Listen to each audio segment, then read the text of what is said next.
ನಮಸ್ಕಾರ ಎಲ್ಲರಿಗೂ. ನಾವು ಈ ಹಿಂದಿನ ವಿಡಿಯೋದಲ್ಲಿ ರಿಟ್ ಒಂದನೇ ರಿಟ್ ಯಾವುದಪ್ಪ ಅಂತಂದ್ರೆ ಹೇಬಿಯಸ್ ಕಾರ್ಪಸ್ ಬಗ್ಗೆ ಡಿಸ್ಕಷನ್ ಮಾಡಿದ್ವಿ. ಹೌದಾ? ಹೇಬಿಯಸ್ ಕಾರ್ಪಸ್ ಅಂದ್ರೆ ಏನು, ಅದನ್ನ ಯಾವಾಗ ಬಳಕೆ ಮಾಡ್ತೀವಿ, ಆಮೇಲೆ ಸುಪ್ರೀಂ ಕೋರ್ಟ್ಗೆ ಇರೋ ಪವರ್ ಏನು, ಅದ್ರ ಬಗ್ಗೆ ಎಲ್ಲಾನು ಡಿಸ್ಕಷನ್ ಮಾಡಿದ್ವಿ. ಹೇಬಿಯಸ್ ಕಾರ್ಪಸ್ ಅಂದ್ರೆ ಯಾವ ವ್ಯಕ್ತಿಯನ್ನ ಇಲ್ಲಿಗಲ್ ಆಗಿ ಬಂಧನೆ ಮಾಡಿರ್ತಾರೋ ಆ ವ್ಯಕ್ತಿಯನ್ನ ಕೋರ್ಟ್ ಮುಂದೆ ಪ್ರೊಡ್ಯೂಸ್ ಮಾಡಲು ಬಳಸ್ತಕ್ಕಂಥ ರಿಟ್ ಅದು ಯಾವುದು, ಹೇಬಿಯಸ್ ಕಾರ್ಪಸ್. ಅದಾದ ನಂತರ ಆ ಹೇಬಿಯಸ್ ಕಾರ್ಪಸ್ ಏನ್ ಮಾಡ್ತೈತಿ ಅಂತಂದ್ರೆ, ಬಂಧನವು ಅನ್ಯಾಯಯುತವಾಗಿದ್ದರೆ, ಇಲ್ಲಿಗಲ್ ಆಗಿದ್ದಂದ್ರೆ ಅವನ್ನ ಅಲ್ಲೇ ವಿಮುಕ್ತಗೊಳಿಸ್ತೈತಿ ಅಂತಾನು ಹೇಳಿದ್ವಿ. ಇದು ಸುಪ್ರೀಂ ಕೋರ್ಟ್ ಇರೋ ಅಧಿಕಾರ. ಅದರಲ್ಲಿ ಆರ್ಟಿಕಲ್ 32ರ ಅಡಿಯಲ್ಲಿ. ಹಂಗೇನೆ ಇನ್ನು ಮುಂದುವರಿದ ಮತ್ತೊಂದು ರಿಟ್ ಐತಿ. 5 ರಿಟ್ಗಳಲ್ಲಿ 2ನೇ ರಿಟ್ ಇದು ಯಾವುದು, ಮ್ಯಾಂಡಮಸ್. ಮಂಡಾಮುಸ್ ಅಲ್ಲ, ಮ್ಯಾಂಡಮಸ್. ಅಂದ್ರೆ ಓದೋದಂದ್ರೆ ಹಂಗೇನೆ ಆಕೈತಿ. ಇದು ಮಂಡಾಮೂಸ್ ಅಂತಾರಲ್ಲ, ಹಂಗಲ್ಲದ ಮ್ಯಾಂಡಮಸ್. ಏನು ಮ್ಯಾಂಡಮಸ್ ಏನಿದು ಅಂತಂದ್ರೆ, ಆದೇಶ ಮಾಡೋದು. ಯಾರಿಗೆ ಆದೇಶ ಮಾಡೋದು? ಯಾರು ಕಾನೂನಾತ್ಮಕವಾಗಿ ಕೆಲಸವನ್ನ ನಿರ್ವಹಿಸಲು ಬಾಧ್ಯರಾಗಿರುತ್ತಾರೋ ಅವರಿಗೆ ಅವರ ಕೆಲಸವನ್ನ ನಿರ್ವಹಿಸುವಂತೆ ಆದೇಶ ಮಾಡುವುದು. ಇದನ್ನ ನಾವೇನಂತ ಕರಿತೀವಿ ಅಂತಂದ್ರೆ mandamus. The higher judiciary where order to the authority to do their legal work. ಯಾವಾಗ ಅಥಾರಿಟಿಗಳು ಅಥವಾ ಆಫೀಸರ್ಸ್ಗಳು ತಮ್ಮ ಕೆಲಸವನ್ನ ಮಾಡಲು ಮರೆತಿರುತ್ತಾರೋ ಆವಾಗ ಕೆಲಸ ಮಾಡ್ರಿಪ್ಪ ಶಾಣ್ಯಾರ ಅಂತ ಹೇಳಿ ಆರ್ಡರ್ ಮಾಡ್ತಾರೆ. ಯಾರು? ಸುಪ್ರೀಂ ಕೋರ್ಟ್ ಮತ್ತು ಹೈಕೋರ್ಟ್ ಅದವರು. ಅರ್ಥ ಆಯ್ತಾ? ಇಲ್ಲಿ ನಮ್ಮ ಕೆಲಸವನ್ನ ಅಂದ್ರೆ ನಮ್ಮ ಜವಾಬ್ದಾರಿಯನ್ನ ನಾವು ಸರಿಯಾಗಿ ನಿರ್ವಹಿಸದಿದ್ದರೆ, ನಾವು ಅಂದ್ರೆ ಇಲ್ಲಿ ಗೌರ್ಮೆಂಟ್ ಆಫೀಸಿಯಲ್ಸ್ ಅಂತ ಹೇಳಕತ್ತೀನಿ ನಾನು. ನಾವು ಅಂದ್ರೆ ನಾ ಅಲ್ಲ, ನಾವು ಅಂದ್ರೆ ಗೌರ್ಮೆಂಟ್ ಆಫೀಸಿಯಲ್ಸ್ ತಮ್ಮ ಜವಾಬ್ದಾರಿಯನ್ನ ಮರೆತು ಕೆಲಸವನ್ನ ನಿರ್ವಹಿಸದಿದ್ದರೆ ಅವರಿಗೆ ಚೆಡಿ ಏಟು ಬೀಳ್ತವೆ. ಯಾರ ಮೂಲಕ? ಸುಪ್ರೀಂ ಕೋರ್ಟ್ ಮೂಲಕ ಮ್ಯಾಂಡಮಸ್ ಆದೇಶವನ್ನ ಹೊರಡಿಸ್ತಾರೆ. ಹಂಗಾದ್ರೆ ಈಗ ಒಬ್ಬ ರೈತ ಹೊಲ ಬಿತ್ತಬೇಕು. ಯಾವ ಟೈಮ್ನಾಗ? ಸೀಸನ್ನಾಗ. ಮಳೆಗಾಲ ಸ್ಟಾರ್ಟ್ ಆದ ಸೀಸನ್ ಹೊಲ ಬಿತ್ತಬೇಕು. ಮಳೆ ಆದ ತಕ್ಷಣ ಹೊಲ ಬಿತ್ತಬೇಕು. ಹೊಲ ಬಿತ್ತತೇಳಿ ನೀವು ಅವನ ಮೇಲೆ ಮ್ಯಾಂಡಮಸ್ ಅರ್ಜಿಯನ್ನ ಹಾಕಾಕ ಬರ್ತೈತೇನ ಅಂತ ಕೇಳಿದ್ರೆ ಇಲ್ಲ. ಯಾರ ಮೇಲೆ ಹಾಕ್ಬೇಕು ಇದನ್ನ ಮ್ಯಾಂಡಮಸ್ ಅರ್ಜಿಯನ್ನ? ಸರ್ಕಾರಿ ನೌಕರರು ಅಥವಾ ಸರ್ಕಾರದ ಪ್ರಾಧಿಕಾರಗಳು, ಅವ್ರ ಮೇಲೆ. ಫಾರ್ ಎಕ್ಸಾಂಪಲ್, ಈಗ ನೀವು ಇನ್ಕಮ್ ಮತ್ತು ಕಾಸ್ಟ್ ಸರ್ಟಿಫಿಕೇಟ್ ಅನ್ನ ತೆಗ್ಸಾಕ್ ಕೊಟ್ಟಿರ್ತೀರಿ. ಅದ್ರೊಳಗೆ ಟೈಮ್ ಬಾಂಡ್ ಇರ್ತೈತಿ. ಏನಪ್ಪಾ ಅಂತಂದ್ರೆ 21 ದಿನಗಳ ಒಳಗಾಗಿ ಯಾವ ವ್ಯಕ್ತಿ ಇನ್ಕಮ್ ಕಾಸ್ಟ್ಗೆ ಅಪ್ಲಿಕೇಶನ್ ಅನ್ನ ಕೊಟ್ಟಿರ್ತಾನೋ ಆ ವ್ಯಕ್ತಿಗೆ ನೀವು ಸರ್ಟಿಫಿಕೇಟ್ ಅನ್ನ ಇಶ್ಯೂ ಮಾಡಬೇಕು. ಎಲ್ಲ ದಾಖಲಾತಿಗಳನ್ನ ಪರಿಶೀಲಿಸಿ ಸರ್ಟಿಫಿಕೇಟ್ ಅನ್ನ ಇಶ್ಯೂ ಮಾಡಬೇಕು. ಈ 21 ದಿನಗಳ ಒಳಗಾಗಿ ನೀವು ಸರ್ಟಿಫಿಕೇಟ್ ಅನ್ನ ಇಶ್ಯೂ ಮಾಡಲಿಲ್ಲ ಅಂತಂದ್ರೆ, ಅಂದ್ರೆ ನೀವು ನಿಮ್ಮ ಕರ್ತವ್ಯವನ್ನ ವಿದಿನ್ ಟೈಮ್ನೊಳಗೆ ನೀವು ಪೂರೈಸದಿದ್ರೆ ನಿಮ್ಮ ಮೇಲೆ ಮ್ಯಾಂಡಮಸ್ ರಿಟ್ ಅನ್ನ ಜಾರಿ ಮಾಡಬಹುದು. ಅವಾಗ ಕೋರ್ಟ್ ಆದೇಶ ಮಾಡ್ತೈತಿ, ಶಾಣ್ಯಾರ ನೀವು ಪೇಮೆಂಟ್ ಕೊಡೋದು ಆಫೀಸಿಗೆ ಒಂದು ಮಾಡ್ಕೊಂಡು ಹೋಗಾಕಲ್ಲಪ್ಪ, ಏನು ಕೆಲಸ ಮಾಡಾಕ. ಅದಕ್ಕೆ ಈ ಕೆಲಸ ಮಾಡಿದ್ರೆ ಸರಿ, ಇರ್ಲಿಲ್ಲ ಅಂತಂದ್ರೆ ನಿನ್ನ ಮೇಲೆ ಸೂಕ್ತವಾದ ಕಾನೂನು ಕ್ರಮಗಳನ್ನ ಜರುಗಿಸಲಾಗುವುದು ಅಂತೇಳಿ ಸುಪ್ರೀಂ ಕೋರ್ಟ್ ಆರ್ಡರ್ ಮಾಡ್ತಾರೆ. ಹೌದಾ? ನಮ್ಮ ಕೆಲಸ ಮಾಡಾಕ ನಾವು ಇನ್ನೊಬ್ಬರ ಕಡೆ ಹೇಳ್ಸ್ಕೊಳ್ಳುವಂತ ಪರಿಸ್ಥಿತಿ ಸಮಾಜದೊಳಗೆ ಐತಿ. ಅದನ್ನೇ ಕಾಮಿಡಿ ಒಳಗೆ ಹೇಳ್ತಾರಲ್ಲ, ಯಾವ್ದೋ ಒಂದು ನೇಮ್ಸ್ ಬರ್ತಿತ್ತು. ಸರ್ಕಾರಿ ನೌಕರರು ಆಫೀಸಿಗೆ ಹೋಗಕ್ಕೆ ತಿಂಗಳಿಗೆ ಅವ್ರಿಗೆ ಪೇಮೆಂಟ್ ಕೊಡ್ತೈತಿ ಸರ್ಕಾರ, ಕೆಲಸ ಮಾಡಾಕ ಲಂಚ ಕೊಡ್ತಾರಂತ ಜನ. ಎಲ್ಲಿಗೆ ಬಂದ ತಲುಪಿವಿ ಅಂತೇಳಿ. ಅದು ಸೆಕೆಂಡ್ರಿ, ಎಲ್ಲರೂ ಅಂತ ನಾವು ಹೇಳೋದಿಲ್ಲ, ಬಟ್ ಆಲ್ಮೋಸ್ಟ್ ಆಲ್ ಸಮಥಿಂಗ್ ಹಂಗಿದೆ ಅಂತ ಅನಿಸ್ತೈತಿ ಸಮಾಜದೊಳಗೆ. ಏನ ಬರೀ ಆಫೀಸಿಗೆ ಹೋಗಿ ಸಹಿ ಮಾಡಕ್ಕೆ ಏನ್ ಕೊಡ್ತಾರ ಅಂದ್ರೆ ಸರ್ಕಾರದವ್ರು ಪೇಮೆಂಟ್ ಕೊಡ್ತಾರೆ. ನಂತರ ಕೆಲಸ ಮಾಡಕ್ಕೆ ಯಾರು ಕೆಲಸಕ್ಕಾಗಿ ಅರ್ಜಿ ಸಲ್ಲಿಸಿರ್ತಾರೋ ಅವ್ರಿಗೆ ಅವ್ರ ಕಡೆದ ಲಂಚ ಇಸ್ಕೋತಾರಂತ. ಕೆಲಸ ಮಾಡಕ್ ಲಂಚ ಇಸ್ಕೋತಾರಂತ. ಅದರ ಡಬಲ್ ಪೇಮೆಂಟ್ ಅಂತ ಅವ್ರದ್ದು. What ever it may be, ಅದು ಸೆಕೆಂಡ್ರಿ. ಇಲ್ಲಿ ನಾವ್ ಏನ್ ನೋಡಾಕ್ಬೇಕಂದ್ರೆ ನಮ್ಮ ಮ್ಯಾಂಡಮಸ್ ಅರ್ಜಿಯ ಬಗ್ಗೆ ಡಿಸ್ಕಷನ್ ಮಾಡಕತ್ತೀವಿ. ಯಾರು ತಮ್ಮ ಕೆಲಸವನ್ನ ನಿರ್ವಹಿಸಲು ಹಿಂದು ಮುಂದೆ ನೋಡ್ತಿರ್ತಾರೋ ಅಥವಾ ಕೆಲಸವನ್ನ ನಿರ್ವಹಿಸದೆ ಮೈ ಮರ್ತಿರ್ತಾರೋ ಅವರಿಗೆ ಎಚ್ಚರಿಕೆ ತಗೊಂಬರಕ್ ಏನ್ ಮಾಡಿರ್ತಾರೋ ಅಂದ್ರೆ ಈ ಮ್ಯಾಂಡಮಸ್ ರಿಟ್ ಅನ್ನ ಜಾರಿ ಮಾಡ್ತಾರೆ. ಹೌದಾ? ಈ ಮೊನ್ನೆ ಒಂದು ಕೇಸ್ ನಡೀತು. ಏನಪ್ಪಾ ಅಂತಂದ್ರೆ ಮ್ಯಾಂಡಮಸ್ ಕೇಸ್ ಬಗ್ಗೆ. ಈ ತಮಿಳುನಾಡು ಗೌರ್ಮೆಂಟ್ ಕೆಲವೊಂದಿಷ್ಟು ಕಾನೂನುಗಳನ್ನ ಪಾಸ್ ಮಾಡಿತ್ತು. ಆ ಕಾನೂನುಗಳ ಮೇಲೆ ಯಾರು ರಾಜ್ಯಪಾಲರು ಪಾಕೆಟ್ ವಿಟೆಯನ್ನ ಜಾರಿ ಮಾಡಿದ್ರು. ಅವರು ಸುಪ್ರೀಂ ಕೋರ್ಟ್ಗೆ ಹೋದ್ರು. ಹೈಕೋರ್ಟ್ಗೆ ಹೋದ್ರು. ಹೈಕೋರ್ಟ್ ಪಾಕೆಟ್ ವಿಟೆ ಜಾರಿ ಮಾಡಿದ್ದನ್ನ ಎತ್ತಿ ಹಿಡಿತು. ಆಮೇಲೆ ಸುಪ್ರೀಂ ಕೋರ್ಟ್ಗೆ ಹೋದ್ರು. ಸುಪ್ರೀಂ ಕೋರ್ಟ್ ನಲ್ಲಿ ಜಜ್ಮೆಂಟ್ ಬಂತು, ನೀನು 90 ದಿನಗಳ ಒಳಗಾಗಿ, ಯಾರಿಗೆ ಹೇಳಿದ್ನ? ರಾಜ್ಯಪಾಲರಿಗೆ. 90 ದಿನಗಳ ಒಳಗಾಗಿ ಏನಾದರೂ ಕ್ರಮ ಕೈಗೊಳ್ಳಿಲ್ಲ ಅಂತಂದ್ರೆ ಅವರು ಮಸೂದೆ ಪಾಸ್ ಮಾಡಿರ್ತಕ್ಕಂಥ ಮಸೂದೆಗಳು ಕಾನೂನುಗಳಾಗಿ ಬದಲಾವಣೆ ಆಗ್ತಾವಂತ, ಕಾನೂನುಗಳಾಗಿ ಜಾರಿಗೆ ಬರ್ತವೆ. ಇದೇ ಮ್ಯಾಂಡಮಸ್ ಅರ್ಜಿಯನ್ನ ರಾಷ್ಟ್ರಪತಿಗೂ ಅಪ್ಲೈ ಮಾಡಿದ್ರು. ಆದ್ರೆ ಮ್ಯಾಂಡಮಸ್ ಅನ್ನ ನಾವು ಓದ್ತೀವಿ, ಯಾರಿಗೆ ಅನ್ವಯ ಮಾಡಕ್ ಬರಂಗಿಲ್ಲ ಅಂತಂದ್ರೆ ರಾಷ್ಟ್ರಪತಿಗೆ ನೀವು ಮ್ಯಾಂಡಮಸ್ ಅನ್ನ ಮಾಡ್ರಿ, ಮ್ಯಾಂಡಮಸ್ ಅರ್ಜಿಯನ್ನ ಅಪ್ಲೈ ಮಾಡಕ್ ಬರೋದಿಲ್ಲ. ಏನಪ್ಪಾ ಅಂತಂದ್ರೆ ಒಂದು ಉದಾಹರಣೆಗಳ ಮೂಲಕ ಹೇಳ್ತೀನಿ. ಈಗ ಬಹಳ ಜನದ ಅದ ತಲೆ ಒಳಗಿರ್ತೈತಿ. ಏನಪ್ಪಾ ಅಂತಂದ್ರೆ ಈಗ ಒಬ್ಬ ಗಲ್ಲು ಶಿಕ್ಷೆ ಆಗಿರ್ತೈತಿ, ಅವ ಅದನ್ನ ಮನ್ನಾ ಮಾಡ್ರಿ ಅಂತೇಳಿ ರಾಷ್ಟ್ರಪತಿಗಳಿಗೆ ಒಂದು ಅರ್ಜಿ ಬರ್ದಿರ್ತಾನೆ. ಯಾಕಂದ್ರೆ ಕ್ಷಮಾದಾನ ಅಧಿಕಾರ ಇರೋದು ಯಾರಿಗಪ್ಪ ಅಂತಂದ್ರೆ ರಾಷ್ಟ್ರಪತಿಗೆ. ಅವಾಗ ರಾಷ್ಟ್ರಪತಿಗೆ ಒಂದು ಅರ್ಜಿ ಬರ್ದಿರ್ತಾನೆ. ಆವಾಗ ರಾಷ್ಟ್ರಪತಿಗೆ ಅರ್ಜಿ ಬರೆದಾಗ ಸರ ನಾ ಹಿಂಗ ರಾಷ್ಟ್ರಪತಿಗೆ ಅರ್ಜಿ ಬರ್ದೇನಿ, ಮತ್ತೆ ರಾಷ್ಟ್ರಪತಿ ಅವ್ರ ಮೇಲೆ ಇಷ್ಟು ದಿನ ಆದ್ರೂ ಆ ಅರ್ಜಿ ಮೇಲೆ ಯಾವುದೇ ಕ್ರಮ ತಗೊಂಡಿಲ್ಲ ರಾಷ್ಟ್ರಪತಿಯವರು, ಅದಕ್ಕೆ ಅವ್ರಿಗೆ ಕ್ರಮ ತಗೊಳಕ್ ಆದೇಶ ಮಾಡ್ರಿ ಅಂತೇಳಿ ಸುಪ್ರೀಂ ಕೋರ್ಟಿಗೆ ಹೋಗಕ್ ಬರಂಗಿಲ್ಲ. Mandamus writ cannot be issued on governor and president ಅಂತ. ಯಾರ ಮೇಲೆ ಜಾರಿ ಮಾಡಕ್ ಬರೋದಿಲ್ಲ ಅಂತಂದ್ರೆ ರಾಷ್ಟ್ರಪತಿ ಮತ್ತು ರಾಜ್ಯಪಾಲರ ಮೇಲೆ ಜಾರಿ ಮಾಡಕ್ ಬರೋದಿಲ್ಲ. ಆದ್ರೆ ಮೊನ್ನೆ ಹೈಕೋರ್ಟ್ ಡೈರೆಕ್ಷನ್ ಆಗೈತಿ ಏನಂತೇಳಿ, ರಾಷ್ಟ್ರಪತಿಯವರು ಕೂಡ 90 ದಿನಗಳ ಒಳಗಾಗಿ ಅವರ ಅಂಕಿತಕ್ಕಾಗಿ ಸಲ್ಲಿಸಿರ್ತಕ್ಕಂಥ ಮಸೂದೆಗಳ ಮೇಲೆ ಕ್ರಮ ಕೈಗೊಳ್ಳದಿದ್ರೆ ಆ ಮಸೂದೆಗಳನ್ನ ನಾವು ರಾಷ್ಟ್ರಪತಿಯವರು ಅಂಕಿತ ಹಾಕಿದಾರು ಅಂತೇಳಿ ಅಜುಮ್ಷನ್ ಮಾಡಿ ಜಾರಿಗೆ ಬರ್ತಾವು ಅಂತ ಹೇಳಿ ಸುಪ್ರೀಂ ಕೋರ್ಟ್ ಅವರು ಹೇಳ್ಯಾರ. ಅದರ ನಂತರ ಅವರು ಒಂದು 14 ಕ್ವಶನ್ಗಳನ್ನ ಯಾರಿಗೆ ಕೇಳ್ಯಾರು, ಸಲಹಾ ಅಧಿಕಾರದ ಆಧಾರದ ಮೇಲೆ ಸುಪ್ರೀಂ ಕೋರ್ಟಿಗೆ ಕೇಳ್ಯಾರು. ಆ ಕೇಸ್ ನಡೆದೈತಿ, ಕಾನ್ಸ್ಟಿಟ್ಯೂಷನಲ್ ಬೆಂಚ್ ರೆಡಿ ಆಗೈತಿ. ಅಲ್ಲಿ ಏನು ತೀರ್ಪು ಬರ್ತೈತೆ ನಮಗ್ ಗೊತ್ತಿಲ್ಲ. ತೀರ್ಪು ಬರೋವರೆಗೂ ಇದೇ ರೀತಿ ಇದೆ. ಅಂದ್ರೆ ಮ್ಯಾಂಡಮಸ್ ರಿಟ್ ಅನ್ನ ರಾಷ್ಟ್ರಪತಿ ಮತ್ತು ರಾಜ್ಯಪಾಲರಿಗೂ ಇಶ್ಯೂ ಮಾಡಬಹುದು ಅಂತೇಳಿ. ಹೌದಾ, ನೆನಪಿನಲ್ಲಿ ಇರಬೇಕು.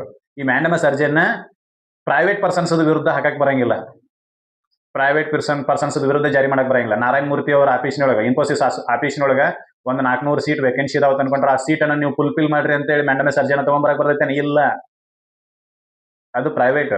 ನಮ್ಮ ಹೊಲ್ದಾಗ ನಾ ಕೆಲಸ ಮಾಡ್ಲಾರ್ದ ಹಂಗ ಅನ್ಕೊಂಡಿ ನೀ ಕೆಲಸ ಮಾಡಬಾರ್ತೇಳಿ ನನಗೆ ಮ್ಯಾಂಡಮಸ್ ಅರ್ಜಿಯನ್ನ ಹಾಕಕ್ ಬರ್ತೈತೇನೋ? ಬೇರೆದವ್ರು ಯಾರ ಇಲ್ರಿ, ಇವ್ ಖಾಲಿ ಮನ್ಕೊಂಡನು, ಇವನ ಮೇಲೆ ಮ್ಯಾಂಡಮಸ್ ರಿಟ್ ಅನ್ನ ಜಾರಿ ಮಾಡಿದ್ರೆ ಸುಪ್ರೀಂ ಕೋರ್ಟಿಗೆ ಹೋದ್ರೆ ಮುಗಿದು ಕಳಿಸ್ತಾರ ಅವ್ರ ಮಕ್ಕಕ್ಕೆ. ಅಂದ್ರೆ ಇಷ್ಟೇ, ನಾವ್ ಯಾಕೆ ಕಾಮಿಡಿ ಒಳಗೆ ಹೇಳಕತ್ತೀವಿ ಅದ್ ಮಾತ್ ಬೇರೆ. ಏನಪ್ಪಾ ಅಂತಂದ್ರೆ ಯಾವುದೇ ವ್ಯಕ್ತಿ ಕಾನೂನಿನ ಮೂಲಕ ಕೆಲಸವನ್ನ ಮಾಡಲು ಬಾಧ್ಯಸ್ಥನಲ್ಲವೋ, ರೆಸ್ಪಾನ್ಸಿಬಲ್ ಇರೋದಿಲ್ಲೋ ಆ ವ್ಯಕ್ತಿ ಮೇಲೆ ಮ್ಯಾಂಡಮಸ್ ಅನ್ನ ನೀವು ಜಾರಿ ಮಾಡಕ್ ಬರೋದಿಲ್ಲ. ರೈತರು, ಗಾಡಿ ಡ್ರೈವರ್, ಪ್ರೈವೇಟ್ ಗಾಡಿ ಡ್ರೈವರ್ಗಳ, ಮತ್ತೆ ಈ ಬಸ್ಸಿನ KSRTC ಬಸ್ಸಿನ ಡ್ರೈವರ್ಗಳಲ್ಲ, ಪ್ರೈವೇಟ್ ಗಾಡಿ ಡ್ರೈವರ್ಗಳು, ಗಾಡಿ ಓನರ್ಗಳು, ಅವ್ರಗಳ ಮೇಲೆ ನೀವು ಯಾವುದೇ ಪ್ರೈವೇಟ್ ವ್ಯಕ್ತಿಗಳ ಮೇಲೆ ಯಾವುದೇ ರೀತಿಯಾಗಿರ್ತಕ್ಕಂಥ ಮ್ಯಾಂಡಮಸ್ ಅರ್ಜಿಯನ್ನ ಜಾರಿ ಮಾಡಕ್ ಬರೋದಿಲ್ಲ. ಈಗ ಯಾವ ಒಬ್ಬ ಪಾನ್ ಅಂಗಡಿ ಇರ್ತೈತಿ, ಸರ್ ಅವ ಒಂದು ದಿನ ತೆಗಿತಾನು 4 ದಿನ ಬಂದ್ ಮಾಡ್ತಾನ, ಅವ್ನ ಮೇಲೆ ಮ್ಯಾಂಡಮಸ್ ಅರ್ಜಿಯನ್ನ ದಿನ ತೆಗಿಯುವಂತೆ ಮ್ಯಾಂಡಮಸ್ ರಿಟ್ ಅನ್ನ ಜಾರಿ ಮಾಡ್ರಿ ಅಂತ ಹೇಳಕ್ ಬರ್ತೈತೆ? ಇಲ್ಲ. ಮ್ಯಾಂಡಮಸ್ ಈಸ್ ಏನಪ್ಪಾ ಅಂತಂದ್ರೆ ಕೇವಲ ಸರ್ಕಾರ ಮತ್ತು ಸರ್ಕಾರದ ಅಧೀನದ ವ್ಯಕ್ತಿಗಳಿಗೆ ಜಾರಿ ಆಗ್ತವೆ. ಯಾಕಂತಂದ್ರೆ ಎಲ್ಲ ಹಕ್ಕುಗಳನ್ನ ಉಲ್ಲಂಘನೆ ಮಾಡೋರು ಯಾರಪ್ಪ ಅಂತಂದ್ರೆ ಸರ್ಕಾರದವ್ರೆ. ಅವ್ರ ವಿರುದ್ಧನೇ ಏನಾಗಿರ್ತಾವ ಅಂತಂದ್ರೆ ಈ ರೀತಿಗಳನ್ನ ಹೊರಡಿಸ್ಬೇಕಾಗ್ತೈತಿ ಅಷ್ಟೇ. ಹೌದಾ? ಈ ರಿಟ್ಟನ್ನ ಯಾರ ವಿರುದ್ಧ ಹೊರಡಿಸಬಹುದು ಅಂತ ಕೇಳಿದ್ರೆ ಒಂದು 4 ಇದನ್ನ ಬರ್ತಾವೆ, ಹೇಳ್ತೀನಿ. ಯಾರ ವಿರುದ್ಧ ಹೊರಡಿಸಬಹುದು ಅಂದ್ರೆ, ಒಂದನೇದು ಸಾರ್ವಜನಿಕ ಅಧಿಕಾರಿಗಳು, IAS officers, KS officers, SDA FDA ಇವುಗಳ ವಿರುದ್ಧ ನೀವೇನ್ ಮಾಡಬಹುದು ಅಂದ್ರೆ ಸಾರ್ವಜನಿಕ ಅಧಿಕಾರಿಗಳು SDA FDAಗಳು ಅಧಿಕಾರಿಗಳ ವ್ಯಾಪ್ತಿಯೊಳಗೆ ಬರೋದಿಲ್ಲ, ಅವರು ಕ್ಲರ್ಕ್ ವ್ಯಾಪ್ತಿಯೊಳಗೆ ಬರ್ತಾರೆ, ಅವ್ರ ವಿರುದ್ಧ ಹೊರಡಿಸಕ್ ಬರಂಗಿಲ್ಲ. ಸಾರ್ವಜನಿಕ ಅಧಿಕಾರಿಗಳ ವಿರುದ್ಧ ಹೊರಡಿಸಬಹುದು. IAS ಆಫೀಸರ್ಸ್, KS ಆಫೀಸರ್ಸ್, ಅಧಿಕಾರಿಗಳು ಅಂತಂದ್ರೆ ಡಿಸಿಷನ್ ತಗೊಳ್ಳೋ ಪವರ್ ಇರೋರು. ಹೌದಾ? SDA FDAಗಳು ಯಾವುದೇ ರೀತಿಯಾಗಿರ್ತಕ್ಕಂಥ ಡಿಸಿಷನ್ ಅನ್ನು ತಗೊಳ್ಳೋದಿಲ್ಲ. ಅವರು ತಗೊಂಡಿರ್ತಕ್ಕಂಥ ಡಿಸಿಷನ್ ಅನ್ನ ಯಾರು ಅವರ ಅಧಿಕಾರಿಗಳು ತಗೊಂಡಿರ್ತಕ್ಕಂಥ ಡಿಸಿಷನ್ ಅನ್ನ ಫಾಲೋ ಮಾಡ್ತಾರೆ ಅಷ್ಟೇ. ಹೌದಾ? ಸಾರ್ವಜನಿಕ ಅಧಿಕಾರಿಗಳ ವಿರುದ್ಧ ಹೊರಡಿಸಬಹುದು, ಒಂದನೇದ್ದು. ಇನ್ನು ಎರಡನೇದ್ದು ಸಾರ್ವಜನಿಕ ಸಂಸ್ಥೆಗಳ ವಿರುದ್ಧ ಹೊರಡಿಸಬಹುದು. ಮೂರನೇದ್ದು ಕೆಳ ನ್ಯಾಯಾಲಯಗಳು, ಲೋವರ್ ಜುಡಿಷಿಯರಿ. ಈಗ ಅನ್ನಕ್ ಬರಂಗಿಲ್ಲ, ಅದನ್ನ ಲೋವರ್ ಜುಡಿಷಿಯರಿ ಅಂತ ಅನ್ನಂಗಿಲ್ಲ, ಟ್ರಯಲ್ ಜುಡಿಷಿಯರಿ ಅಂತ ಕರಿತೀವಿ. ವಿಚಾರಣಾ ನ್ಯಾಯಾಲಯಗಳು, ಟ್ರಯಲ್ ಜುಡಿಷಿಯರಿ ಅಂತ ಕರೀತಾರೆ. ವಿಚಾರಣಾ ನ್ಯಾಯಾಲಯಗಳ ವಿರುದ್ಧವೂ ಕೂಡ ಇದನ್ನು ಹೊರಡಿಸಬಹುದು. 3 ಶಾಖೆಗಳ ವಿರುದ್ಧ, 3 ವ್ಯವಸ್ಥೆಗಳ ವಿರುದ್ಧ ಈ ಮ್ಯಾಂಡಮಸ್ ಅರ್ಜಿಯನ್ನು ಹೊರಡಿಸಬಹುದು. ಒಂದು ಸಾರ್ವಜನಿಕ ಅಧಿಕಾರಿಗಳು, ಎರಡನೇದು ಸಾರ್ವಜನಿಕ ಸಂಸ್ಥೆಗಳು, ಮೂರನೇದು ಟ್ರಯಲ್ ಜುಡಿಷಿಯರಿ. ಇವುಗಳ ವಿರುದ್ಧ ಹೊರಡಿಸಬಹುದು. ಇನ್ನು ಯಾರ ವಿರುದ್ಧ ಹೊರಡಿಸಕ್ ಬರೋದಿಲ್ಲ ಅಂತ ಕೇಳಿದ್ರೆ, ಖಾಸಗಿ ವ್ಯಕ್ತಿಗಳ ವಿರುದ್ಧ, ಆಗ್ಲೇ ಹೇಳಿನ, ಖಾಸಗಿ ವ್ಯಕ್ತಿಗಳ ವಿರುದ್ಧ ಹೊರಡಿಸಕ್ ಬರೋದಿಲ್ಲ, ರಾಷ್ಟ್ರಪತಿಗಳ ವಿರುದ್ಧ ಹೊರಡಿಸಕ್ ಬರೋದಿಲ್ಲ, ರಾಜ್ಯಪಾಲರ ವಿರುದ್ಧ ಹೊರಡಿಸಕ್ ಬರೋದಿಲ್ಲ, ಜೊತೆಗೆ ವಿಧಾನಸಭೆ ಮತ್ತು ಸಂಸತ್ತಿನ ವಿರುದ್ಧವೂ ಕೂಡ ಹೊರಡಿಸಕ್ ಬರೋದಿಲ್ಲ. ವಿಧಾನಸಭೆ ಮತ್ತು ಸಂಸತ್ತಿನ ವಿರುದ್ಧವೂ ಕೂಡ ಹೊರಡಿಸಕ್ ಬರೋದಿಲ್ಲ. ಎಕ್ಸಾಮ್ನಾಗ ಕೇಳ್ತಾರೆ ಮ್ಯಾಂಡಮಸ್ ಅರ್ಜಿಯನ್ನ ಇವರ ವಿರುದ್ಧ ಹೊರಡಿಸಲಾಗುವುದಿಲ್ಲ ಅಂತೇಳಿ ಬರೋದು. ವಿಧಾನ ಸಂಸತ್ತು ಇದ್ರ ಹಿಂಗೆಲ್ಲ ಕೊಟ್ಟು ಯಾವ್ದ್ರ ವಿರುದ್ಧ ಹೊರಸಾಕ್ ಬರೋದಿಲ್ಲ ಅಂತ ಕೇಳಿದಾಗ ನಾವೇನು ಖಾಸಗಿ ವ್ಯಕ್ತಿಗಳು ರಾಷ್ಟ್ರಪತಿ ರಾಜ್ಯಪಾಲ ಅಷ್ಟ ಓದ್ಕೊಂಡಿರ್ತೀವಿ. ವಿಧಾನಸಭೆ ಸಂಸತ್ತು ಓದ್ಕೊಂಡಿರಂಗಿಲ್ಲ. ಇದು ಕೂಡ ಅದರ ಅಂಡರ್ದಾಗ ಬರುತ್ತೆ. ವಿಧಾನಸಭೆ ಮತ್ತು ಸಂಸತ್ತಿಗೂ ಕೂಡ ಮ್ಯಾಂಡಮಸ್ ಅರ್ಜಿ ಅಪ್ಲೈ ಆಗೋದಿಲ್ಲ. ಯಾಕೆ ಅಪ್ಲೈ ಆಗೋದಿಲ್ಲ ಅಂತಂದ್ರೆ ಕಾನೂನು ಮಾಡ್ರಿ ಅಂತೇಳಿ ನಿರ್ದೇಶನ ಕೊಡಬಹುದು. ಕಾನೂನು ಮಾಡಿಲ್ಲ ಯಾಕಂತೇಳಿ ಕೇಳಕ್ ಬರೋದಿಲ್ಲ. They are different wing. ಅಧಿಕಾರದ ಹಂಚಿಕೆ ಆಗಿರ್ತೈತಿ. ನನ್ನ ಅಧಿಕಾರದೊಳಗೆ ನಾ ಮಾಡ್ತೀನಿ, ಬಿಟ್ರೆ ಬಿಡ್ತೀನಿ. ಹೌದಿಲ್ಲ? ಗಣರಾಜ್ಯದೊಳಗ ಪ್ರಜಾಪ್ರಭುತ್ವದೊಳಗ ಗಣರಾಜ್ಯ ಮತ್ತು ಪ್ರಜಾಪ್ರಭುತ್ವದೊಳಗ ಅಧಿಕಾರದ ಹಂಚಿಕೆ ಆಗೈತಿ. ನ್ಯಾಯಾಂಗ ತನ್ನ ಅಧಿಕಾರವನ್ನ ಬೇರೆ ಯೂಸ್ ಮಾಡ್ತೈತಿ, ಕಾರ್ಯಾಂಗ ತನ್ನ ಅಧಿಕಾರ ಬೇರೆ ಯೂಸ್ ಮಾಡ್ತೈತಿ, ಮತ್ತು ಶಾಸಕಾಂಗ ತನ್ನ ಅಧಿಕಾರದ ವ್ಯಾಪ್ತಿಯಲ್ಲಿ ತಾನ ಕೆಲಸ ಮಾಡ್ತೈತಿ. ಹೌದಾ? ಈ ಶಾಸಕಾಂಗಕ್ಕೆ ನೀನು ನಿರ್ದೇಶನ ಕೊಡಬಹುದು, ಇಂಥದೊಂದು ಲೂಪೋಲ್ಸ್ ಐತಿ, ಇಂಥದ್ರ ಬಗ್ಗೆ ಕಾನೂನು ಮಾಡ್ರಿ ಅಂತೇಳಿ. ಬಟ್ ಕಾನೂನು ಮಾಡೋದು ಬಿಡೋದು ಅವ್ರಿಗೆ ಬಿಟ್ಕೊಟ್ಟದ್ದು. ಯಾಕಂತಂದ್ರೆ ಈಗಾಗಲೇ ಸುಪ್ರೀಂ ಕೋರ್ಟ್ 3-4 ಸಲ ಡೈರೆಕ್ಷನ್ ಕೊಟ್ಟೈತಿ UCC ಜಾರಿಗೆ ತೊಂಬರಿ ಅಂತೇಳಿ. ಏನಪ್ಪಾ ಅಂತಂದ್ರೆ ಯೂನಿಫಾರ್ಮ್ ಸಿವಿಲ್ ಕೋಡ್, ಏಕರೂಪ ನಾಗರಿಕ ಸಂಹಿತೆನ ಜಾರಿಗೆ ತೊಂಬರಿ ಅಂತ ಹೇಳ್ತಿ. ಆದ್ರೆ ಅದನ್ನ ಇನ್ನೂ ತಗೊಂಬಂದಿಲ್ಲ. ಅಂದ್ರೆ ನೀನು ಮಾಡಿಲ್ಲ ಯಾಕಂತೇಳಿ ಕೇಳಕ್ ಬರೋದಿಲ್ಲ. ಮಾಡೋದು ಬಿಡೋದು ಅವ್ರಿಗೆ ಬಿಟ್ಕೊಟ್ಟದ್ದು. ಮಾಡಬಹುದು, ಇಲ್ಲ ಬಿಡಬಹುದು. ಅದರ ಸಂಬಂಧ ಹೇಳೋದು ವಿಧಾನಸಭೆ ಮತ್ತು ಸಂಸತ್ತಿಗೆ ಏನ್ ಮಾಡಕ್ ಬರೋದಿಲ್ಲ ಅಂತಂದ್ರೆ ನೀನ್ ಮ್ಯಾಂಡಮಸ್ ರಿಟ್ ಅನ್ನ ಅಪ್ಲೈ ಮಾಡಕ್ ಬರೋದಿಲ್ಲ. ಇದು ನೆನಪಿರಬೇಕು. ಈ ರಿಟ್ ಅನ್ನ ಯಾವಾಗ ಇಶ್ಯೂ ಮಾಡಬೇಕು ಅನ್ನೋದನ್ನು ಬರೀತಾರೆ. ಕಂಡೀಷನ್ಸ್ ಅಪ್ಲೈ ಇದಕ್ಕೆ ಹಂಗ ಹೋದ್ಬಿಟ್ಟಿಗೆ ರಿಟ್ ಇಶ್ಯೂ ಮಾಡೋದಿಲ್ಲ. ಸ್ವಲ್ಪ ಸರ್ಟನ್ಸ್ ಕಂಡೀಷನ್ಸ್ ಅದಾವೆ, ಅವನ್ನ ಫುಲ್ಫಿಲ್ ಮಾಡಿರ್ಬೇಕು. ಯಾವ ಕಂಡೀಷನ್ ಅಂತ ಕೇಳಿದ್ರೆ, ಮಾಡಬೇಕಾದ ಕೆಲಸ ನಿರ್ದಿಷ್ಟವಾಗಿ ಆ ಅಧಿಕಾರಿಯ ವ್ಯಾಪ್ತಿಗೆ ಒಳಪಟ್ಟಿರಬೇಕು. ಈಗ ಫಾರ್ ಎಕ್ಸಾಂಪಲ್ ಬೆಂಕಿ ಅವಘಡ ಸಂಭವಿಸಿದಾಗ ತಹಶೀಲ್ದಾರ್ ಆಫೀಸಿಗೆ ಹೋಗಿ ಹಿಂಗ್ ಬೆಂಕಿ ಅವಘಡ ಆಗೈತ್ರಿ, ನೀವು ಬಂದು ಆರಸ್ರಿ ಅಂತೇಳಿ ಕೇಳಕ್ ಬರಂಗಿಲ್ಲ. ಎಲ್ಲಿ ಹೋಗಿ ಕೇಳಬೇಕು? ಫೈರ್ ಫೋರ್ಸ್ ಆಫೀಸ್ನಾಗ ಹೋಗಿ ಕೇಳಬೇಕು. ಅವಾಗ ಫೈರ್ ಫೋರ್ಸ್ ಆಫೀಸಿನವರು ಡಿನೈಡ್ ಮಾಡಿದ್ರು ಅಂತಂದ್ರೆ ಮ್ಯಾಂಡಮಸ್ ಅರ್ಜಿಯನ್ನ ಅಪ್ಲೈ ಆಗೈತಿ. ಅಂದ್ರೆ ಸೂಕ್ತವಾದ ಪ್ರಾಧಿಕಾರಕ್ಕೆ ಮಾತ್ರ ಡೈರೆಕ್ಷನ್ ಕೊಡುವ ಅಧಿಕಾರ ಐತಿ. ಅಲ್ಲಿ ಹೋಗಿ ಕೇಳಿದಾಗ ಅವ್ರು ಡಿನೈಡ್ ಮಾಡಿದ್ರು ಅಂತಂದ್ರೆ ಮಾತ್ರ ನೀನು ಮ್ಯಾಂಡಮಸ್ ಅರ್ಜಿಯನ್ನ ಹಾಕಬಹುದು. ಇರ್ಲಿಲ್ಲ ಅಂದ್ರೆ ಬರಂಗಿಲ್ಲ. ಸೂಕ್ತ ಪ್ರಾಧಿಕಾರದ ವಿರುದ್ಧ ಮಾತ್ರ ಬಳಕೆ ಮಾಡ್ಬೇಕೆ, ಇಲ್ಲಾಂದ್ರೆ ಬರೋದಿಲ್ಲ. ಹೌದ್ರಿ ಸರ್, ನಮ್ಮಲ್ಲಿ ಪದೇ ಪದೇ ಎಲೆಕ್ಟ್ರಿಸಿಟಿ ಅವ್ರು ಕರೆಂಟ್ ತೆಗಿತಾರ್ರಿ, ಅದಕ್ಕೆ ನಾವು ಕರೆಂಟ್ ಅನ್ನ ಸರಿಯಾಗಿ ಇಶ್ಯೂ ಮಾಡ್ರಿ, ಸರಿಯಾಗಿ ಕರೆಂಟ್ ಕೊಡ್ರಿ ಅಂತೇಳಿ ನೀವು ಹೋಗಿ ಯಾರಿಗೆ KSRTC ಅವ್ರಿಗೆ ಹೋಗಿ ಕೇಳಿದ್ರಿ ಅಂತಂದ್ರೆ ಇಲ್ಲ, ಅಲ್ಲಿ ಮ್ಯಾಂಡಮಸ್ ಬರೋದೇ ಇಲ್ಲ. ಏನಾಗ್ಬೇಕು? ಎಲ್ಲಿ ಹೋಗಿ ಕೇಳ್ಬೇಕು? KEBಗೆ ಹೋಗಿ ಕೇಳ್ಬೇಕು. ಹೌದಾ? ಅಂದ್ರೆ ಸೂಕ್ತ ಪ್ರಾಧಿಕಾರದ ವಿರುದ್ಧವೇ ಮಾತ್ರ ಇದನ್ನ ಜಾರಿ ಮಾಡಕ್ ಬರ್ತೈತಿ, ಹೊರತಾಗಿ ಬೇರೆ ಪ್ರಾಧಿಕಾರದ ವಿರುದ್ಧ ಜಾರಿ ಮಾಡಕ್ ಬರೋದಿಲ್ಲ. ಆಮೇಲೆ ಬೇಡಿಕೆನೂ ಕೂಡ ನ್ಯಾಯಯುತವಾಗಿನೇ ಇಟ್ಟಿರ್ಬೇಕು. ಯಾವ ಹೋಗಿ ಮ್ಯಾಂಡಮಸ್ ಅರ್ಜಿಯನ್ನ ಕೇಳ್ತಾನೋ, ಮ್ಯಾಂಡಮಸ್ ಅರ್ಜಿಯನ್ನ ಇಶ್ಯೂ ಮಾಡ್ರಿ ಅಂತ ಕೇಳ್ತಾನೋ, ಅವ ಕೂಡ ಪ್ರಾಧಿಕಾರಕ್ಕೆ ನ್ಯಾಯಯುತವಾಗಿ ಒಂದು ಬೇಡಿಕೆಯನ್ನು ಇಟ್ಟಿರ್ಬೇಕು. ನೀನು ಯಾವುದೇ ರೀತಿ ಬೇಡಿಕೆಯನ್ನು ಇಡಲಾರದೆ, ಯಾವುದೇ ರೀತಿ ಅಪ್ಲಿಕೇಶನ್ ಕೊಡಲಾರದೆ, ಅರ್ಜಿಯನ್ನ ಕೊಡಲಾರದೆ ನೀನು ಅವ್ರ ಕೆಲಸ ಮಾಡಿಲ್ಲ ಅಂತ ಹೇಳಿ ಸುಪ್ರೀಂ ಕೋರ್ಟಿಗೆ ಹೋಗಕ್ ಬರೋದಿಲ್ಲ. ನೀ ಏನ್ ಮಾಡಿ ಫಸ್ಟ್ ಅದನ್ನ ಹೇಳ್ಬೇಕು. ಮ್ಯಾಂಡಮಸ್ ರಿಟ್ ಕೇಳಕ್ ಬಂದಿಯಲ್ಲ, ಮ್ಯಾಂಡಮಸ್ ರಿಟ್ ಕೇಳೋಕ್ಕಿಂತ ಮೊದಲು ನೀ ಏನ್ ಮಾಡಿ ಅದನ್ನ ಹೇಳ್ಬೇಕು. ನೀ ಏನು ಪ್ರಯತ್ನ ಮಾಡಿ ನಿನ್ನ ಹಕ್ಕನ್ನ ಪಡ್ಕೊಳಕ್ ಅದನ್ನ ಹೇಳ್ಬೇಕು. ಆವಾಗ ನಿನ್ನ ಪ್ರಯತ್ನದಲ್ಲಿ ನೀನು ವಿಫಲ ಆಗಿದ್ದೀ ಅಂತಂದ್ರೆ ನಿನಗೆ ಸಪೋರ್ಟಿವ್ ಆಗಿ ಸುಪ್ರೀಂ ಕೋರ್ಟ್ ನಿಲ್ತೈತಿ. ಹೊರತಾಗಿ ನೀನು ಪ್ರಯತ್ನನೇ ಮಾಡ್ಲಿಲ್ಲ ಅಂದ್ರೆ ಮನ್ಯಾಗ ಮನ್ಕೊಂಡಿದ್ದೀ ಅಂತಂದ್ರೆ ಇಲ್ಲ. ಹೌದಾ? ಇದು ಎರಡನೇದ್ದು. ಇನ್ನು ಮೂರನೇದು ಯಾವಾಗಪ್ಪ ಅಂತಂದ್ರೆ ನೀನು ಕೆಲಸಕ್ಕೆ ಅಪ್ಲಿಕೇಶನ್ ಕೊಟ್ಟ ಆದ ನಂತರ ನಿನ್ನ ಕೆಲಸ ಮಾಡಿತ್ತು ಅಂದ್ರೆ ನೀನು ಮ್ಯಾಂಡಮಸ್ ಅರ್ಜಿನ ಹಾಕಕ್ ಬರಂಗಿಲ್ಲ. ಯಾಕಂದ್ರೆ ಕೆಲಸ ವಿಫಲವಾಗಿರಬೇಕು. ಇರ್ಲಿಲ್ಲ ಅಂತಂದ್ರೆ ಆ ಪ್ರಾಧಿಕಾರ ಅದನ್ನ ತಿರಸ್ಕಾರ ಮಾಡಿರ್ಬೇಕು. ಇವೆರಡು ಮಾಡಿದಾಗ ಮಾತ್ರ ನೀನ ಅಪೀಲ್ ಮಾಡಕ್ ಬರ್ತೈತಿ, ಹೊರತಾಗಿ ರಿಟ್ ಅನ್ನ ಜಾರಿ ಮಾಡ್ಕೊಳಕ್ ಬರ್ತೈತಿ, ಹೊರತಾಗಿ ಮಾಡಕ್ ಬರಲ್ಲ. ಈಗ ನೀನು ಹೋಗಿರ್ತಿ ಎಲ್ಲಿ ಪೊಲೀಸ್ ಸ್ಟೇಷನ್ಗೆ ಹೋಗಿರ್ತಿ, ಅವ್ರು ನೀನು ಕಂಪ್ಲೇಂಟ್ ತಗೊಲಿಲ್ಲ ಅಂತಂದ್ರೆ ಮಾತ್ರ ನೀನು ಮ್ಯಾಂಡಮಸ್ ರಿಟ್ ಹೋಗ್ಬೇಕು. ಕಂಪ್ಲೇಂಟ್ ತಗೊಂಡು ಎನ್ಕ್ವೈರಿ ಮಾಡಿ FIR ಹಾಕಿ ಆಮೇಲೆ ಚಾರ್ಜ್ ಶೀಟ್ ಸಬ್ಮಿಟ್ ಮಾಡಿದ್ರು ಅಂತಂದ್ರೆ ನೀವು ಅವ್ರ ಮ್ಯಾಂಡಮಸ್ ವಿರುದ್ಧ ಹೆಂಗ್ ಹಾಕಕ್ ಬರ್ತೈತಿ? They are complaint there duty. ಅವರು ತಮ್ಮ ಕಾರ್ಯವನ್ನು ಅವ್ರು ಮಾಡಿರ್ತಾರೆ. ಅವಾಗ ನೀನು ಅವ್ರಿಗೆ ಮ್ಯಾಂಡಮಸ್ ರಿಟ್ ಅನ್ನ ಜಾರಿ ಮಾಡ್ರಿ ಅಂತ ಹೇಳಕ್ ಬರೋದಿಲ್ಲ.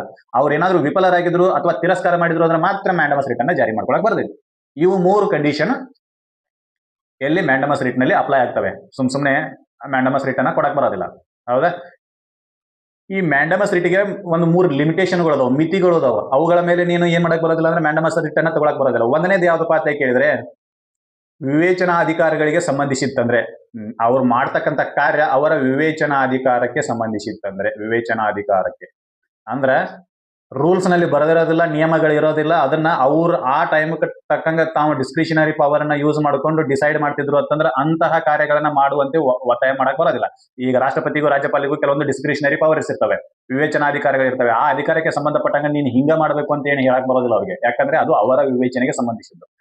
ರೂಲ್ಸ್ ನಲ್ಲಿ ಬರ್ದಿದ್ರು ನೀ ಹಿಂಗ ಮಾಡಬೇಕು ಅಂತ ಬರ್ದಿದ್ರು ಅಂತಂದ್ರೆ ಅವಾಗ ಮಾತ್ರ ನೀವು ಹೋಗಕ್ಕೆ ಬರ್ತೈತಿ. ಹೊರತಾಗಿ ವಿವೇಚನಾಧಿಕಾರಕ್ಕೆ ಸಂಬಂಧಿಸಿದಂತೆ ನೀನು ಮ್ಯಾಂಡಮಸ್ ರಿಟ್ ಅನ್ನ ಅಪ್ಲೈ ಮಾಡಕ್ ಬರೋದಿಲ್ಲ. ಇನ್ನು ಎರಡನೇದ್ದು, ಆ ಅರ್ಜಿಗೆ ಅಥವಾ ಅಪ್ಲಿಕೇಶನ್ಗೆ ಸಂಬಂಧಿಸಿದಂತೆ ಮತ್ತೊಂದು ಪರಿಹಾರ ಸಿಗುತ್ತಿತ್ತು ಅಂತಂದ್ರೆ, ಮತ್ತೊಂದು ರೀತಿಯ ಪರಿಹಾರ ಸಿಗುತ್ತಿತ್ತು ಅಂತಂದ್ರೆ ಆವಾಗ ನೀನು ಈ ಮ್ಯಾಂಡಮಸ್ ಅರ್ಜಿಯನ್ನ ಅಪ್ಲೈ ಮಾಡಕ್ ಬರೋದಿಲ್ಲ. ಅರ್ಥ ಆಗತೈತಿ ಅಂದ್ರೆ ಈ ಒಂದು ಅಪ್ಲಿಕೇಶನ್ಗೆ ಸುಪ್ರೀಂ ಕೋರ್ಟಿಗೆ ಹೋಗೋಕ್ಕಿಂತ ಮೊದಲು ಇನ್ನೂ ವಿವಿಧ ಆಯಾಮಗಳನ್ನು ನೀನು ಚೆಕ್ ಮಾಡಬೇಕಾಗತ್ತೆ. ಡೈರೆಕ್ಟ್ ಆಗಿ ಸುಪ್ರೀಂ ಕೋರ್ಟಿಗೆ ಹೋಗಕ್ಕೆ ಬರಂಗಿಲ್ಲ. ಫಾರ್ ಎಕ್ಸಾಂಪಲ್ ಮೊನ್ನೆ ಹಂಗಾಯ್ತದು ಏನು ಮೂರ್ತಿಯ ಸ್ಥಾಪನೆಗಾಗಿ ನನಗೆ ಅನುಮತಿ ಕೊಟ್ಟಿರ್ತೀವಿ ಸುಪ್ರೀಂ ಕೋರ್ಟಿಗೆ ಹೋಗ್ತೀನಿ ಅಂತೇಳಿ ಆರ್ಕಿಯಾಲಜಿಕಲ್ ಸರ್ವೇದವ್ರ ಬಗ್ಗೆ ನೀನು ಅಪ್ಲಿಕೇಶನ್ ಕೊಡಲಾರ್ದೆ ಅಲ್ಲಿ ಹೋಗಿದ್ರು ಅವರು. ಅವಾಗ ಸುಪ್ರೀಂ ಕೋರ್ಟ್ ಹೇಳ್ತು ಮೊದಲು ಅಲ್ಲಿ ಹೋಗಿ ಬಾ, ಅಲ್ಲಿ ಅವ್ರು ಏನ್ ಡಿಸೈಡ್ ಮಾಡ್ತಾರೋ ಅದ್ರ ಮೇಲೆ ನಾನು ವಿಚಾರ ಮಾಡ್ತೀನಿ ಅಂತ ಹೇಳಿದ್ರು. ಅಂದ್ರೆ ನಿನಗೆ ಅಲ್ಟರ್ನೇಟಿವ್ ರೆಮಿಡಿ ಇದ್ದಾಗ, ಮತ್ತೊಂದು ಪರಿಹಾರಗಳಿದ್ದಾಗ ನೀನು ಡೈರೆಕ್ಟ್ ಆಗಿ ಸುಪ್ರೀಂ ಕೋರ್ಟಿಗೆ ಹೋಗಿ ಮ್ಯಾಂಡಮಸ್ ರಿಟರ್ನ್ ತಗೊಳಕ್ ಬರೋದಿಲ್ಲ. ಇದು ಎರಡನೇದು. ಇನ್ನು ಮೂರನೇದು, ನೀತಿ ನಿಯಮಗಳನ್ನ ನಿರೂಪಿಸುವಂತೆ ಅಥವಾ ರೂಪಿಸುವಂತೆ ವಿಧಾನಸಭೆ ಮತ್ತು ವಿಧಾನಸಭೆ ಮತ್ತು ಸಂಸತ್ತಿಗೆ ರಿಟ್ ಅನ್ನ ಜಾರಿ ಮಾಡಕ್ ಬರೋದಿಲ್ಲ. ವಿಧಾನಸಭೆ ಮತ್ತು ಸಂಸತ್ತಿಗೆ ರಿಟ್ ಅನ್ನ ಜಾರಿ ಮಾಡಕ್ ಬರೋದಿಲ್ಲ. ಇಷ್ಟು 3 ಲಿಮಿಟೇಷನ್ ಇದಾವೆ. ಇದರಲ್ಲಿ ನೀಡಿರ್ತಕ್ಕಂಥ ಮಾಹಿತಿ ನಿಮಗೆಲ್ಲ ಇಷ್ಟ ಆಗೈತೆ ಅಂತ ಅನ್ಕೊಂತೀನಿ ನಾನು.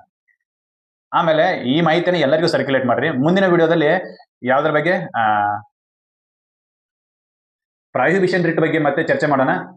ಈ ವಿಡಿಯೋದಲ್ಲಿ ನೀಡ್ತಕ್ಕಂಥ ಮಾಹಿತಿ ನಿಮಗೆಲ್ಲ ಇಷ್ಟ ಆಗಿತ್ತು ಅಂತಂದ್ರೆ ಇಷ್ಟ ಆಗೈತೆ ಅಂತ ಒಂದು ಕಮೆಂಟ್ ಮಾಡ್ರಿ. ಆಮೇಲೆ ತಪ್ಪು ಮಾಹಿತಿ ಇತ್ತು ಅಂದ್ರೆ ಇಂಥ ತಪ್ಪಾಗೈತೆ ಅಂತ ಕಮೆಂಟ್ ಮಾಡ್ರಿ. ಒಳ್ಳೆ ಮಾಹಿತಿ ಇತ್ತು ಅಂತಂದ್ರೆ ಒಳ್ಳೆ ಮಾಹಿತಿ ಐತೆ ಅಂತ ನೀವು ಕಮೆಂಟ್ ಮಾಡ್ರಿ. ಮುಂದಿನ ವಿಡಿಯೋದಲ್ಲಿ ಮತ್ತೆ ಪ್ರಾಹಿಬಿಷನ್ ರಿಟ್ ಬಗ್ಗೆ ಡಿಸ್ಕಷನ್ ಮಾಡೋಣ. ಅಲ್ಲಿವರೆಗೂ ಧನ್ಯವಾದಗಳು.